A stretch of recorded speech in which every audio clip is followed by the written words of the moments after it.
क्योंकि कोरोना के केसेस बढ़ते जा रहे हैं, फोर्थ वेव है, डेल्टा वेरिएंट है और भी न जाने कितनी स्ट्रेन्स होंगी।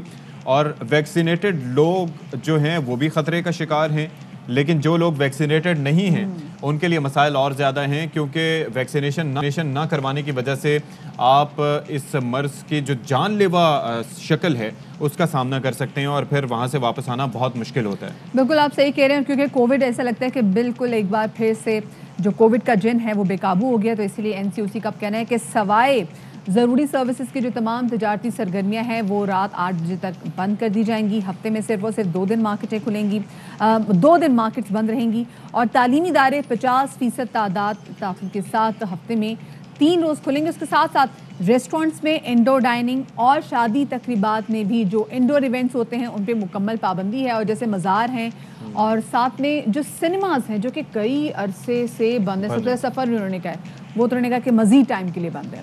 और उसके साथ साथ जनाब ये तमाम तर SOPs जो हैं इन पर अब 13 सितंबर को नज़रसानी की जाएगी। ऑब्वियसली अब कल एक आखिरी दिन रह गया अगस्त में और उसके बाद सितंबर का महीना होगा, तो तकरीबन आधे महीने तक इस पर ये पाबंदी रखी जाएगी। और आई एम श्योर कि ये हमारे लिए एक अच्छी साबित होगी, लेकिन जब तक आवाम इसमें अपना हिस्सा नहीं डालेंगे तब तक ये मामलात हल होने वाले नहीं हैं। जो बेसिक मास्क की पाबंदियां हैं उनको ही अगर हम अपना लें तो हम खुद को और दूसरों को बचा सकते हैं। इसी पर बात करने के लिए हमारे साथ मौजूद हैं पार्लिमानी सेक्रेटरी से है डॉक्टर नौशीन। बहुत शुक्रिया जी, आपने हमारे लिए वक्त निकाला। एक तो ये है कि ये जो NCOC की जो तजावीज़ हैं, जो डायरेक्शंस हैं, उन पर अमल दरामद का सिलसिला जो है वो 27 शहरों तक बढ़ा दिया गया और साथ ही साथ केसेस की शरह भी बढ़ती जा रही है। तो ये सिचुएशन किस तरह की है, क्या बहुत परेशान कुन है? जी, इस वक्त मैं समझती हूँ कि सूरत हाल जो है वो तशवीशनाक है, क्योंकि इस वक्त जो हमारे एक्टिव केसेस की तादाद है वो तकरीबन 94,000 है, जो कि जुलाई 2020 के बाद सबसे ज़्यादा तादाद है। तो इस वक्त बिल्कुल तमाम ये जो शहरों में पॉजिटिविटी रेशियो जो है वो बढ़ गया है, जिसकी वजह से पाबंदियाँ जो कि 31 अगस्त तक रखी गई थी उनको अब मज़ीद 2 हफ्ते के लिए बढ़ा दिया गया। और 13 सितंबर को अगला इजलास होगा जिसके अंदर ये फैसला किया जाएगा कि ये पाबंदियां अभी कंटिन्यू करनी है या हम लोग उनको ख़त्म कर सकते हैं। मगर इस वक्त जो है वो शहरों में सूरत हाल अच्छी नहीं है और जिन 27 शहरों का पाबंदियां लगाई गई हैं वहाँ पे केसेस में जो है वो हमें इजाफा नज़र आ रहा है। इन केसेस से निपटने के लिए बहुत ज़्यादा ज़रूरी है कि हम अपनी वैक्सीनेशन करवाएं, क्योंकि जिन जिन लोगों ने वैक्सीनेशन करवाई हुई है उनके लिए उतना तकलीफ थे, जिनको अगर दोबारा से भी कोविड हो रहा है तो उनके लिए तमाम मरला इतना तकलीफ दे नहीं था एज़ कम्पेयर टू दोस्त जिन्होंने वैक्सीनेशन करवाई ही नहीं है। तो आपको क्या लगता है कि कब तक वैक्सीनेशन प्रोसेस आप बहुत ज़्यादा मज़ीद तेज़ कर देंगे ताकि केसेस की परसेंटेज थोड़ी कम हो सके? जी देखें, वैक्सीनेशन का अमल तो तेज़ी से जारी है और मैं समझती हूँ कि 10 लाख से 11 लाख रोज़ जो हैं वो डोजेज़ लग रही हैं, मगर केसेस की शरह जो है वो कब तक कम होगी इसका बहुत हद तक लोगों के रवैयों पे डिपेंड करेगा। हुकूमत ने जो पाबंदियाँ लगाई हैं और जो SOPs इशू की हैं, अगर आवाम सीरियस हो जाए और आज उनके ऊपर अमल दरामद शुरू कर दे तो मैं समझती हूँ कि हम केसेस को जल्द कंट्रोल कर सकते हैं। मगर बहरहाल हुकूमत की कोशिश यही है कि हम जल्द से जल्द करें, इसीलिए जो है वो दायरा कार भी बढ़ाया गया है और SOPs की इम्प्लीमेंटेशन को भी मज़ीद स्ट्रिक्ट करने की कोशिश की जा रही है कि लोगों को जो है वो इस चीज़ के ऊपर आमादा किया जाए और फोर्स किया जाए कि वो SOPs पे अमल दरामद। अच्छा, बूस्टर्स की अगर हम बात कर लेते हैं तो जो लोग मुल्क से बाहर सफ़र करना चाह रहे हैं या वहाँ पर मुकीम है उनके लिए बूस्टर्स उनको लगाए जा रहे हैं, लेकिन दीगर अफराद को भी क्या बूस्टर्स लगाए जा सकते हैं?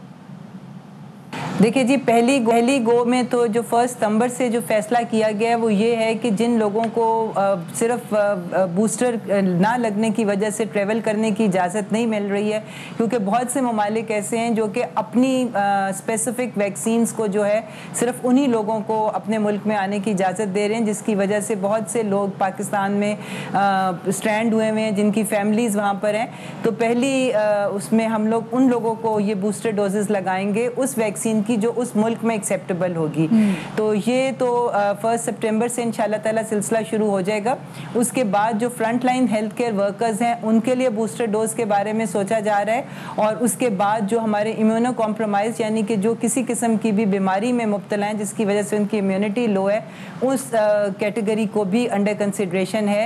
तो अक्टूबर में हमें उम्मीद है कि उनके लिए भी कोई बूस्टर डोजेस का लिए कोई इंतज़ाम किया जाएगा, मगर फिलहाल सिर्फ जिनको ट्रैवल करना है और उस मुल्क में जो वैक्सीन चाहिए उसकी बूस्टर डोज लगाई जाएगी। सही, ठीक है, बहुत शुक्रिया। डॉक्टर नौशीन हामिद साहिबा इस वक्त हमारे साथ मौजूद थी। अच्छा, वैसे मैं वाकई सोच रही थी क्योंकि ठीक है हमारे पेरेंट्स की वैक्सीनेशन तो हुई हुई है, लेकिन अब मैं सोच रही थी कि उनको ना एक बूस्टर वैक्सीन भी लगवा देते हैं, लेकिन अभी चांसेस नहीं, अनलेस वो ट्रैवल नहीं करते। नहीं, और दूसरी वजह ये है कि देखें जो वैक्सीन कोई भी हो उसका एक एफिकेसी की एक टाइमिंग होती है। एक अरसे के बाद फिर उसके 6 महीने या साल के बाद उसकी फिर आहिस्ता आहिस्ता वो शरह कम होना शुरू हो जाती है। लेकिन पहला फोकस ये है कि होना चाहिए कि पाकिस्तान के तमाम आवाम को वैक्सीन लगाई जाए, और दूसरा अगर अभी कोई लगाना चाहे तो उनके लिए कीमतन ये वैक्सीन कम से कम अवेलेबल होनी चाहिए कि वो अपनी जेब से खर्च करके भी अपने प्यारों को लगवा सकें।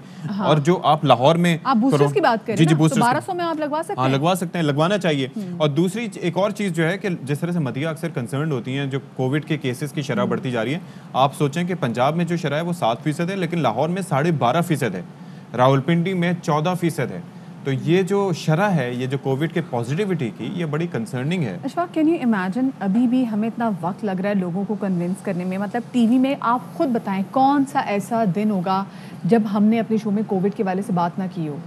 डॉक्टर्स आके कह रहे होते हैं देखिए आप लोगों ने भी किरदार अदा करना है, वो बेचारे डॉक्टर्स भी जो है वो हमारे फ्रंट लाइन वॉरियर्स हैं, वो मुसलसल लड़ रहे हैं, लोगों को कह रहे हैं, पर लोग जो है ना अभी भी समहाउ पढ़े लिखे लोग अशफाक ऐसे हैं जो वैक्सीन नहीं लगवा रहे। और तो ये जो समझ नहीं आ पा रही उनको, अब हमें भी समझ में नहीं आ रही कि हम ऐसे लोगों का क्या करें जो वैक्सीन लगवा रहे।